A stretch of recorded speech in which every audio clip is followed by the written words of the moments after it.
versículo do 1 ao 3 e o versículo 30. Ezequiel 16, 20, 22. Pronto. Bem? Veio a mim a palavra do Senhor. Quanto a ti, ó filho do homem, julgarás a cidade sanguinária. Errei a leitura, mas faz-lhe conhecer, pois todas as suas abominações. E dize, assim diz o Senhor Deus, ai da cidade que derrama sangue no meio de si, para que venha o seu tempo, e que faz ídolos contra si mesmo, para se contaminar. Versículo 30. Busquei entre eles um homem que levantasse o muro e se pusesse na brecha perante mim por esta terra, para que eu não a destruísse, mas a ninguém achei. Bem? Vamos meditar um pouco nessa palavra, eu estava meditando nela hoje. Queria fazer uma pergunta. A nossa intercessão, o tema dessa mensagem, eu vou colocar como o poder da intercessão. Será que a nossa intercessão, primeiro vamos entender a oração. O que é oração? Primeiro, para mim orar, eu preciso focar, eu preciso ter um foco nessa oração, eu preciso direcionar essa oração a algo. Ou seja, hoje a fé das pessoas é mais baseada naquilo que vê, ou seja, ela cria os seus ídolos e se prostram diante deles, porque a fé deles, eles só conseguem ter fé em algo se eles verem, se eles tocarem. Então a fé deles é uma fé visível, uma fé humana. Mas para quê? Para que a nossa fé transforme a vida de alguém, como eu perguntei no começo, a nossa fé, a nossa oração, a nossa intercessão, ela pode mudar a história de outra pessoa, ainda que essa pessoa não seja crente, ainda que essa pessoa esteja afastada dos caminhos do Senhor, a nossa oração, ela pode transformar outras vidas. E aí, olhando, meditando nessa palavra, eu começo a olhar para o homem de Deus, Ezequiel, o profeta, e Deus determina sobre a vida dele, ele anunciar o pecado de Jerusalém.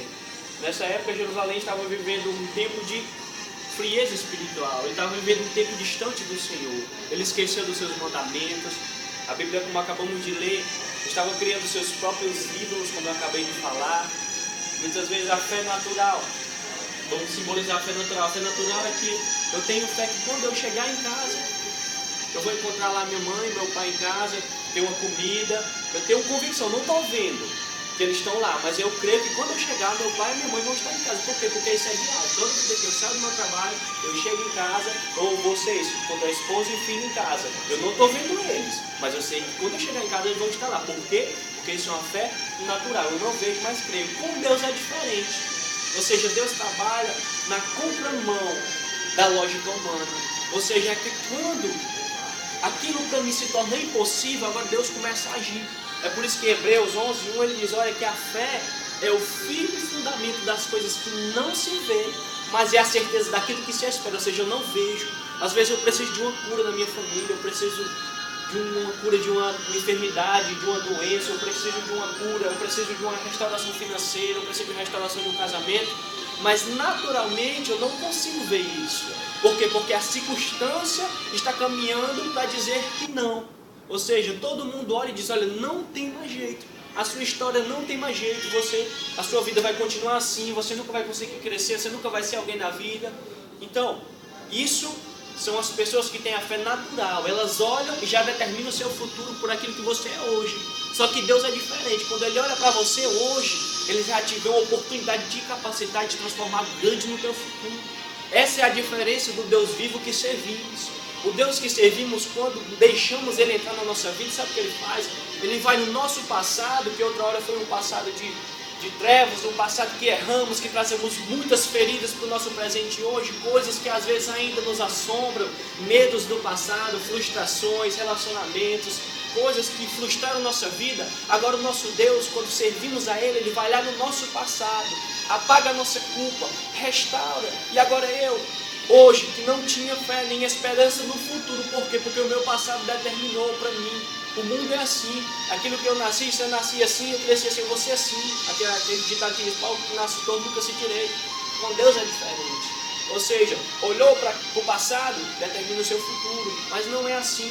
quando permitimos Deus entrar, Ele apaga o passado. A Bíblia diz que Ele joga os nossos pecados no mar do esquecimento. Agora Ele vem no nosso presente e nos dá uma esperança. E se permitirmos e permanecermos na presença dEle, Ele vai construir um futuro de glória na nossa vida.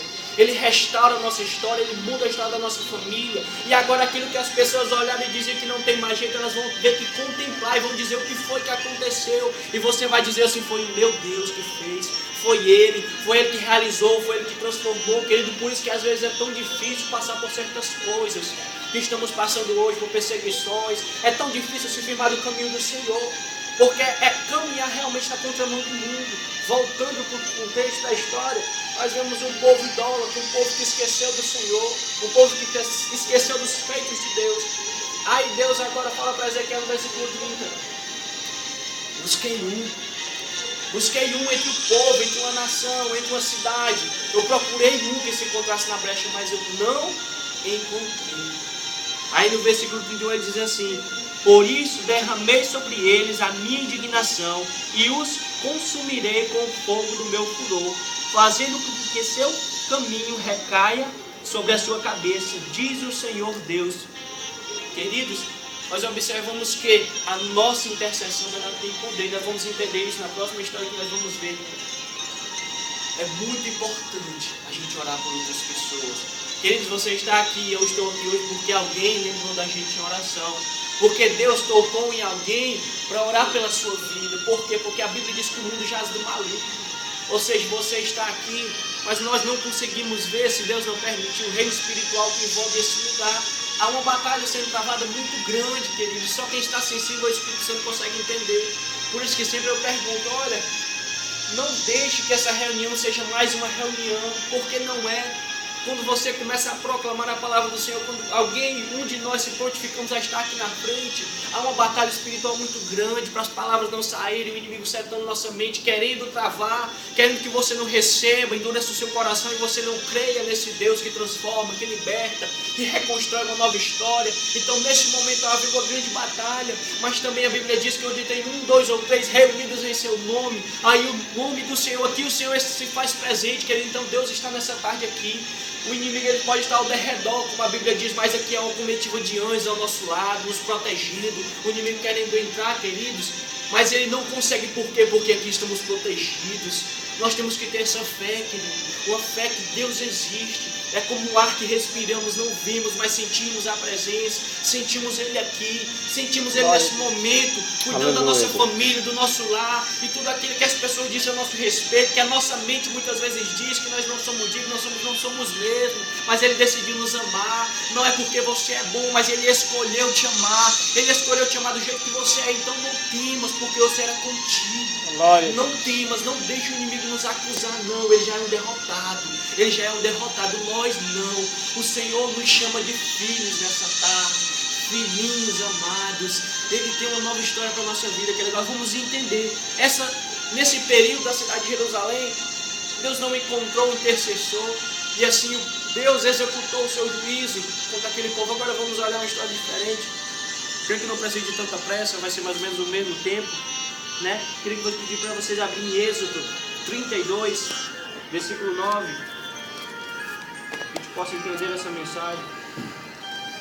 Pode ser que eu leia.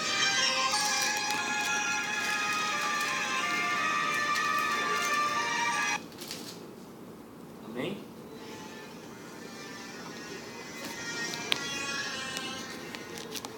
Primeiro vamos no versículo 1. Versículo 1 e 9. Amém? Vendo o povo que Moisés tardava em descer do monte, juntou-se em toda a volta de Arão e lhe disse: levanta-te, faze-nos deuses que nos conduzam quanto a este Moisés, esse homem que nos tirou da terra do Egito, não sabemos o que lhe aconteceu. Vamos ao versículo 14. Então o Senhor... Não, amém. Tem que ler o 11. Moisés, porém, suplicou ao Senhor, o seu Deus, e disse: ó Senhor, por que se acende o teu furor contra o teu povo, que tiraste da terra do Egito com grande força e forte mão? Versículo 14. Então o Senhor se arrependeu do mal que ele ia fazer ao seu povo. Amém? Amém. E nós nos deparamos com outra história totalmente diferente. nós entendemos que, se nós lermos mais esse capítulo, nós vamos entender que praticamente alguns pecados são iguais. Ou seja, em Jerusalém, o povo criou ídolos para adorar. O povo criou imagens. A Bíblia diz também que eles fizeram sacrifícios a esses deuses, eles se voltaram contra o Senhor, eles esqueceram do Senhor.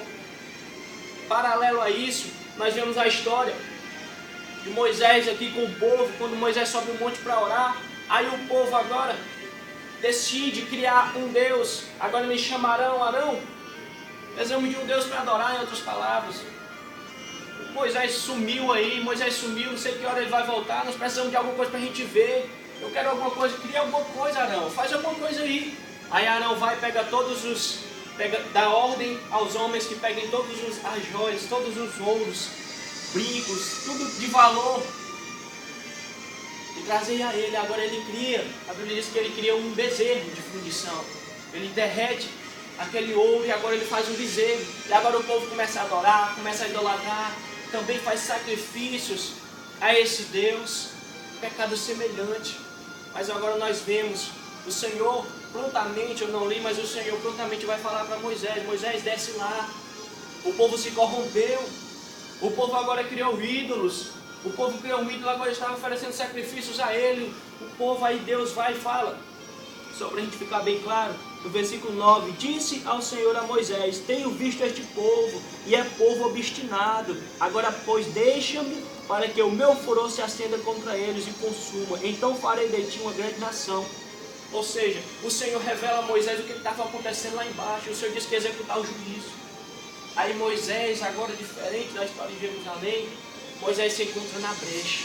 Moisés disse: Senhor, em outras palavras, vai fazer isso com o teu povo, toda aquela luta no deserto. O Senhor fez o povo sair do deserto. O que é que os egípcios vão pensar? Tirou o povo do deserto para matar, longe do deserto, para consumir todos. Senhor, lembre-te das tuas promessas, Deus, as promessas que tu fez a Abraão, as promessas que tu fez a Israel. Aí o Senhor agora, a Bíblia diz que ele se arrepende. É lindo isso, Deus tão poderoso. Por quê, querido? Porque o propósito de Deus nunca é condenar o homem. O propósito de Deus nunca é matar. O propósito de Deus nunca é que uma vida, um jovem saia, vá se prostituir, morra a sua vida. Deus não quer isso. Por isso que Deus ele abre a sua palavra para a humanidade e diz: olha, eu tenho um novo plano, uma nova história para a tua vida. O plano do Senhor sempre foi salvação. A misericórdia não veio depois da graça, não. Nós vemos grandemente a misericórdia do Senhor aqui. A Bíblia diz que o Senhor se arrepende e agora não mais faz isso com o povo. Queridos, nós observamos que Moisés se encontrou na brecha. Como é importante a nossa oração. Você está aqui hoje porque alguém orou por você. O que essa palavra vem nos ensinar nessa tarde? Eu já vou terminar. Ela vem nos ensinar, querido, que muitas vezes nós temos que esquecer, na maioria das vezes, porque muitas vezes nós se lembramos de orar pela gente. Sou eu, Senhor, eu estou precisando disso, Deus, eu estou precisando daquilo. Querido, quantas pessoas nesse momento estão precisando de uma oração sua?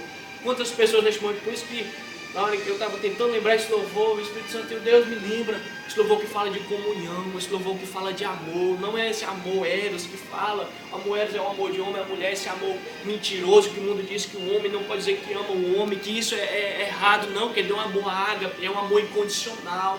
O amor, eu entendo também que ele não é somente um sentimento, ele é uma atitude.